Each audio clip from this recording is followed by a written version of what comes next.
अस्सलाम वालेकुम पाकिस्तान नाजरीन, आपको चैनल माइंड फाइल्स में खुश आमदीद कहते हैं। मैं हूं doctor Mansoor, I am consultant psychiatrist, former DJ और जर्नलिस्ट पार्ट टाइम। तो जनाब, आज का हमारा मौजू जो है, coming straight to the point, ये वाला सेगमेंट जो है माइंड फाइल्स का, it's about educating around mental health, ज़हनी नफसियाती इश्यूज़ जो हैं, माशरती इश्यूज़, उनके बारे में। और इसमें समटाइम्स मेरे साथ होस्ट होंगे, समटाइम्स नहीं होंगे, समटाइम्स मैं होस्ट होऊंगा। और जिस तरह बहुत पहले मैंने कहा था कि जैसे सिलसिला आगे बढ़ेगा तो मज़ीद जो है वो स्पेशलिस्ट को और भांत भांत के लोगों को, मुख्तलिफ रंग नस्ल जो है ज़ुबान के लोगों को इनवाइट करेंगे। फ़िलहाल ये क्योंकि एजुकेशनल सिलसिला है, और again will try to keep it short,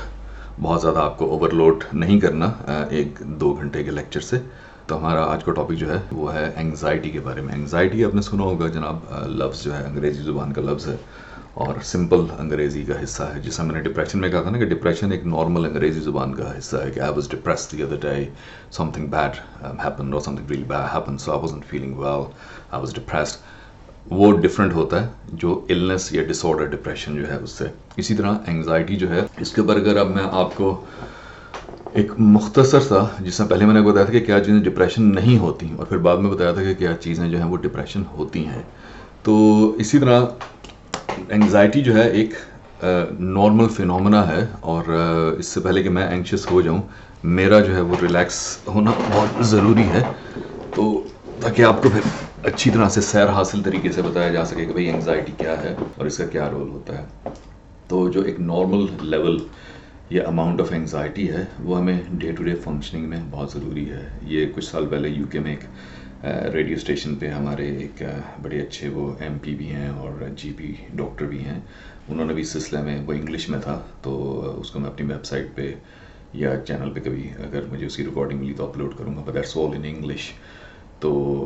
UK के एक रेडियो के लिए था। तो बहरहाल उसी को मैं मुख्तसरन उर्दू में बताते चलूँ कि जब से इंसान जो है इस दुनिया में मौजूद है, उसके सर्वाइवल के लिए एंग्जाइटी जो है ना बहुत ज़रूरी है। अब आप कहेंगे भाई कि एंग्जाइटी क्यों ज़रूरी है? अगेन ये मैं एंग्जाइटी एज एन इलनेस और एज अ डिसऑर्डर बात नहीं कर रहा, जो एक नॉर्मल अमाउंट ऑफ एंग्जाइटी जो कि डेली ऊपर जाती है और नीचे आती है, या हालात वाक़यात के मुताबिक मसलसल ऊपर नीचे उसका लेवल होता रहता है। मैं इस वक्त जनरलाइज एंग्जाइटी की बात कर रहा हूँ। There are things under the anxiety spectrum disorders. एक यूँ कह लें कि एक बड़ा उन्वान है एंग्जाइटी स्पेक्ट्रम डिसऑर्डर्स, और उसके नीचे काफ़ी सारी चीज़ें आती हैं, जिसमें OCD, obsessive compulsive disorder, PTSD, post traumatic stress disorder, phobias, और वो सब चीज़ें, ये सब एंग्जाइटी के अंदर आती हैं। बहुत पुराने ज़माने में जब साइकेट्री में चीज़ों को 2 मोटे मोटे ग्रुप्स में किया जाता था भी, कि न्यूरोटिक एंड साइकोटिक, तो उसमें ये चीज़ें उस वक्त भी ज़्यादातर न्यूरोसिस के उसके अंडर आती थी। तो जनरलाइज एंग्जाइटी जी, तो उसकी मैं बात कर रहा था कि एक छोटी मोटी एंग्जाइटी जो है इंसान के लिए बहुत ज़रूरी है, उसके सर्वाइवल के लिए बहुत ज़रूरी है, और इस एंग्जाइटी ने हमें हज़ारों साल तक सर्वाइव करने की सलाहियत अता फरमाई है।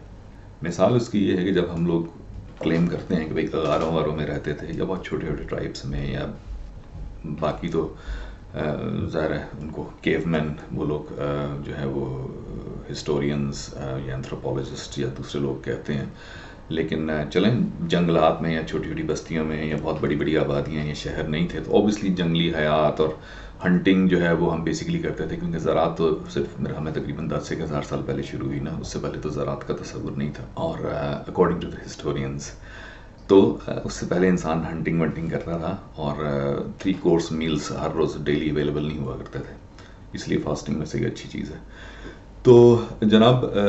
उस ज़माने में मिसाल के तौर पे अगर हम बाहर जाते थे हंटिंग के लिए, तो एक तो वो टीम्स की सूरत में जाते थे इंसान, और शिकार विकार करके लाते थे, और पूरा कबीला जो चंद अफराद में मुश्तमिल होता था वो उसको यूटिलाइज़ करता था। लेकिन समटाइम्स ऐसा भी होता ना कि भाई आप अकेले जा रहे हैं और अचानक आपके सामने कोई दरिंदा, कोई बहुत बड़ा वाइल्ड बीस्ट जो है वो,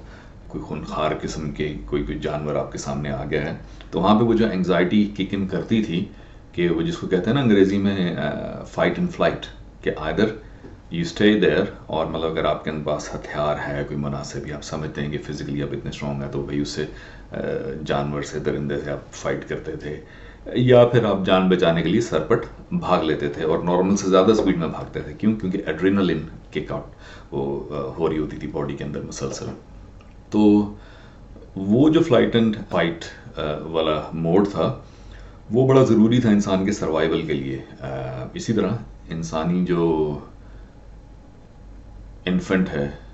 नौज़ायदा बच्चे जो होते हैं और फिर वहाँ से वो टॉडलर्स बनते हैं और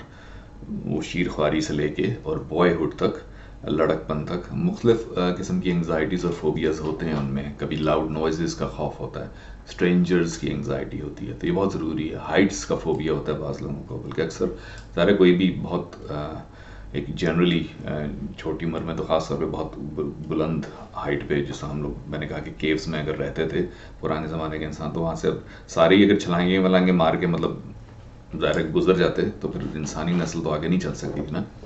अच्छा, मज़े की बात है, जैसे चिंपैंजीज़ होते हैं तो वो सांप को देखते हैं, उनके जो बच्चे जो भी, हालांकि उनको किसी ने, उनकी तो लैंग्वेज भी नहीं है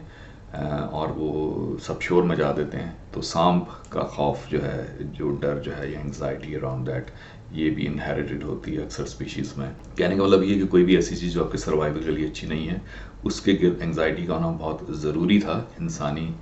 नस्ल की सर्वाइवल के लिए। तो एंग्जाइटी एक इन अ वे एक भली चीज़ थी और है, अभी भी है। अगर आपके अंदर ये खौफ नहीं है कि एक इंतहाई तेज़ रफ्तारी से आता हुआ ट्रक जो है उसके आगे जाने से आप हलाक हो जाएंगे या शदीद माजूरी का शिकार हो जाएंगे, तो ऑब्वियसली आप बेधड़क जाके उधर से ट्रक तेज़ आ रहा होगा, जैसे आप दौड़ के जाके उसको टक्कर मार देंगे, अनलेस कि आपने कोई नशा वशा किया हुआ, तो वह एक अलग बात है। वैसे ये नशे के मौजू के ऊपर एक अलग से लेक्चर बनता है, वो ज़रूर इसको इंशाल्लाह ताला एड्रेस करेंगे, एडिक्शंस जो हैं डिफरेंट किस्म की। फ़िलहाल मौजू जो है वो एंग्जाइटी है, तो जिसको उसका सिंपल उर्दू में तर्जुमा घबराहट एक कैफियत है, एंग्जाइटी भी एक कैफियत ही है। तो जो घबराहट का आर्जा कह लें, और अंग्रेज़ी में उसको, फ़िलहाल मैं उसको लफ्ज़ एंग्जाइटी यूज़ करूँगा ज़्यादा, अब तो आम फहम है, लोगों को पता है इसके बारे में। तो जनाब, ये तो होगी नॉर्मल एंग्जाइटी की बात। एक एंग्जाइटी वो भी होती है कि भाई आपने अपने बिल पे करने हैं, एडल्टहुड की बात कर रहा हूँ, आपने नौकरी पे जाना है, आपने अपना कारोबार संभालना है। तो अगर आपको एंग्जाइटी नहीं है और आप इतने ज़्यादा चिल्ड आउट हो गए हैं कि आपको किसी चीज़ की भी एंग्जाइटी नहीं है, कुछ भी करने की, तो वो फिर इतना ज़्यादा चिल आउट करना, मतलब बगैर एंग्जाइटी के, वो तो फिर सारा काम आपका ठप हो जाएगा, तो वो भी बड़ी मुश्किल हो जाएगी। तो डेली की डेली जब आप स्टार्ट लेते हैं दिन का, तो सर्टन हार्मोन्स जो हैं आपके, जो आपको प्रिपेयर करते हैं फॉर द डे, और कॉर्टिकोस्टेरॉइड जो हैं वो आपके सेरेब्रोस्पाइनल फ्लूइड। अच्छा, ये वैसे बहुत टेक्निकल हो जाएगा,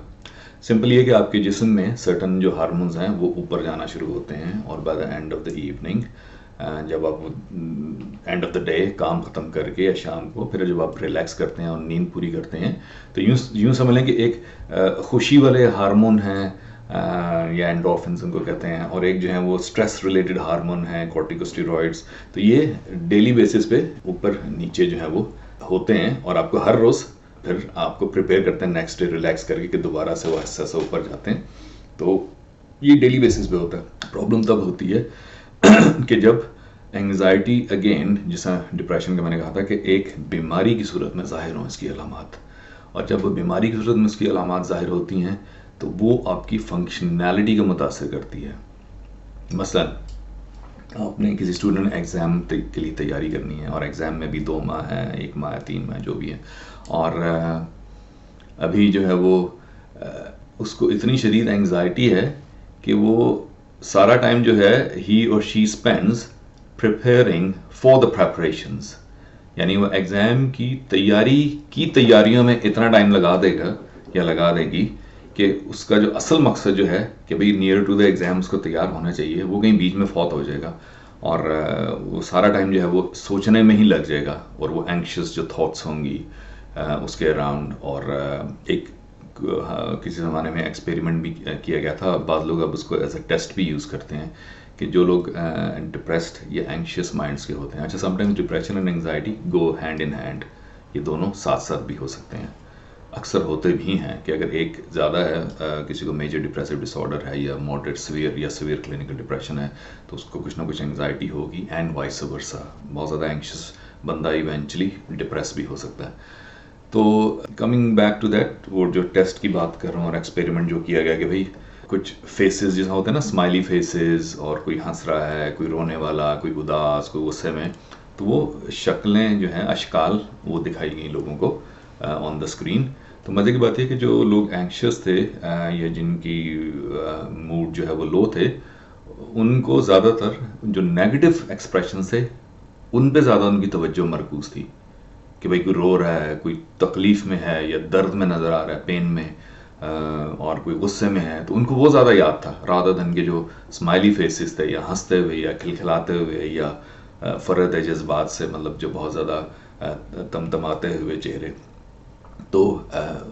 یہ بھی ڈیپینڈ کرتا ہے ہیومن مائنڈ اس وقت کس اسٹیٹ آف مائنڈ میں ہے، تو وہ پھر انہی چیزوں پہ زیادہ کانسنٹریٹ کرتا ہے. آپ کو یاد ہوگا کہ میں نے ڈپریشن والے سیشن میں بتایا تھا کہ نیگیٹو آٹومیٹک تھاٹس ہوتی ہیں، کہ نیگیٹو تھاٹس، منفی سوچیں آٹومیٹکلی دماغ میں آنا شروع ہو جاتی ہیں اگر آپ ڈپریشن کی بیماری کا شکار ہیں. تو coming back to the anxiety, اصل ٹاپک ہمارا آج کا انگزائٹی تھا. تو انگزائٹی میں پھر یہ ہے کہ اگر آپ کو انگزائٹی ایز اے بیماری جو ہے، اس کی علامات جو ہیں، اس کی جسمانی علامات ہو سکتی ہیں، ہاتھوں کا لرزنا، کانپنا، بہت زیادہ نیگیٹو اس میں بھی سوچوں کا آنا، بعض اوقات بہت زیادہ نیٹی گریٹیز، بہت زیادہ ڈیٹیل میں چیزوں کی چلی جانا، اور جو جتنی بھی نیگیٹو پاسبلٹیز ہیں ان کو زیادہ ہائی لائٹ کرنا، فیلئر کو ہائی لائٹ کرنا، اور پازیٹیو چیزوں کا ذہن میں نہ آنا یا اس طرح سے نہ سوچ پانا، وہ چیزیں جو ہیں ساری پھر انگزائٹی کے اندر اس کا پارٹ اینڈ پارسل ہوتی ہیں. اگین میں بہت زیادہ ٹیکنیکل جارگن میں، یا اس کے لیے جو اسکیلز یوز ہوتے ہیں، یا اس کے لیے جو کویشچنرز یوز ہوتے ہیں انگزائٹی کے لیے، میں ان کی ڈیٹیل میں نہیں جاؤں گا. یہ آپ کو بس میں موٹی موٹی چیزیں بتا رہا ہوں. کچھ لوگ naturally as an anxious personality جو ہے وہ ان کی شخصیت کا بھی حصہ ہوتا ہے کہ وہ ہر وقت اینکشیس، وہ ایک ہونی ایمرجنسی، جن نے پنجابی کہنے کے تھر تھلی مچی ہوتی ہر ویلے. It's almost like that. It's not like وہ جو پشتوں میں جس کو کہتا ہے نا خپسا، یہ وہ چیز نہیں ہوتی. That's all together a different phenomena. تو یہ وہ تھر تھلی مچنے والا جو ہے وہ زیادہ کہ ایک بندہ ہر وقت ایک اینکشیس یا آبسیسو شخصیت کا مالک ہے، تو وہ ہر وقت وہ almost like a type A personality, جو کہ ہائپر ایکٹیو ٹائپ کے ہوتے ہیں. تو یہ میں آپ کو صرف ایک بہت موٹی موٹی چیزیں بتا رہا ہوں. یہ کچھ چیزیں جو میں نے ابھی اینڈ پہ بتائی ہیں، جیسے ٹائپ اے پرسنالٹی جو ہے، یا خپسا basically is more like REM sleep phenomena جو ہوتا ہے، اور جو سلیپ پیرالسس اس کا حصہ ہوتا ہے. اسی طرح جو وہ جو میں نے تھر تھلی بتایا آپ کو کہ ایمرجنسی میں چاہتی، یہ کچھ اور علامات کے ساتھ ہو تو پھر اس کا کچھ اور تشخیص یا ڈائگنوسس بنتی ہے. یہ میں بات کر رہا ہوں جب یہ چیزیں پارٹ آف اینگزائٹی ہوں، تو تب اس کو کہا جاتا ہے کہ ہاں بھائی اس بندے کے اندر بہت زیادہ جو ہے وہ اینکشیس پرسنالٹی ہے. بعض لوگ اینکشیس ڈپینڈنٹ پرسنالٹی کے مالک ہوتے ہیں. جب پرسنالٹی ڈس آرڈرز میں آئیں گے تو اس کے اوپر تفصیل سے روشنی ڈالیں گے. تو جناب اس کا علاج جو ہے اینگزائٹی کا جو ہے وہ ہم ادویات سے بھی کر سکتے ہیں. SSRI میڈیکیشن جن کو کہتے ہیں، سلیکٹیو سیروٹونین ری اپٹیک انہیبیٹرز، اور پرانے زمانے میں بھی کچھ ٹرائی سائکلکس ہوا کرتی تھیں، وہ بھی یوز کیا کرتے تھے. کچھ لوگ بینزوڈائزپین، جو کہ نارملی لانگ ٹرم تجویز نہیں کی جاتی کیونکہ پھر وہ ان کی لت پڑ جاتی ہے، انگریزی میں جس کو کہیں گے dependency, you get hooked on to them, tolerance develop ہو جاتی ہے، پھر آپ کو اور زیادہ چاہیے ہوتی ہیں وہ افیکٹ لینے کے لیے. تو بہت مختصر عرصے کے لیے ہاسپٹل میں تو یوز کی جا سکتی ہیں، لیکن کوشش کی جانی چاہیے کہ وہ زیادہ استعمال کمیونٹی میں نہ کی جائیں. بہرحال تو ادویات اس کا علاج ہیں، سائیکو تھراپی اس کا علاج ہے، اور سائیکو تھراپی میں ڈپینڈ کرتا ہے کہ آپ کے سمٹمز کون سے ہیں. آج سے 20-30 سال پہلے سائیکو تھراپی کی بہت زیادہ چوائسیز نہیں ہوتی تھیں، یا پھر لانگ ٹرم سائیکو تھراپی، وہ جو 1.5 سال والی سائیکو ڈائنامک یا جو psycho analytical school of thought ہے، خیر وہ اس کے لیے نہیں یوز ہوتی. شارٹ ٹرم آج کل زیادہ تر CBT اپروچ، جس کو کوگنیٹو بیہیویئرل تھراپی کہتے ہیں، اس کا بھی تھراپسٹ کا اپنے ماحول اور کلچر کے مطابق اس کا یوز کرنا بہت ضروری ہوتا ہے. آپ یہ نہیں کر سکتے کہ جو انگریزی میں جو تھراپی کا جو شیڈیول ہے اور جو اس کے ماڈیولز ہیں وہ ایگزیکٹلی آپ لا کے دیسی پاپولیشن کے اوپر اپلائی کر دیں. وہ نہیں کیا جا سکتا، وہ اس کا مقصد فوت ہو جائے گا. جس طرح ایگزیکٹ ٹرانسلیشن جو ہے وہ فگرز آف سپیچ کا یا محاوروں کا ایگزیکٹلی ورڈ ٹو ورڈ نہیں ہو سکتا، یا ہیومر کا. تو اسی طرح تھراپیز جو ہیں وہ سائیکو تھراپیز، ان کا بھی ایگزیکٹ ورڈ ٹو ورڈ ترجمہ نہیں ہو سکتا، وہ ان کی افادیت ختم ہو جائے گی. تو اس کے لیے تھراپسٹ کا ایکسپیرینس ہونا بہت ضروری ہے. اور یہی علاج جو ہے وہ ڈپریشن کا بھی تجویز کیا جاتا ہے. اگر میں نے وہ میرے حال میں ڈپریشن کے سیشن میں آپ کو علاج کے اوپر بات نہیں ہماری ہو سکی تھی، تو ایسا ہم کرتے ہیں کہ ڈپریشن اور انگزائٹی کا جو علاج ہے اس کے اوپر ایک جوائنٹ سیشن نیکسٹ جو ہوگا وہ میں کر لیتا ہوں، کیونکہ ان کا علاج سملر ہوتا ہے، تو اس پہ انشاءاللہ پھر بات کریں گے. اپنا خیال رکھیے گا. Take care. اللہ حافظ.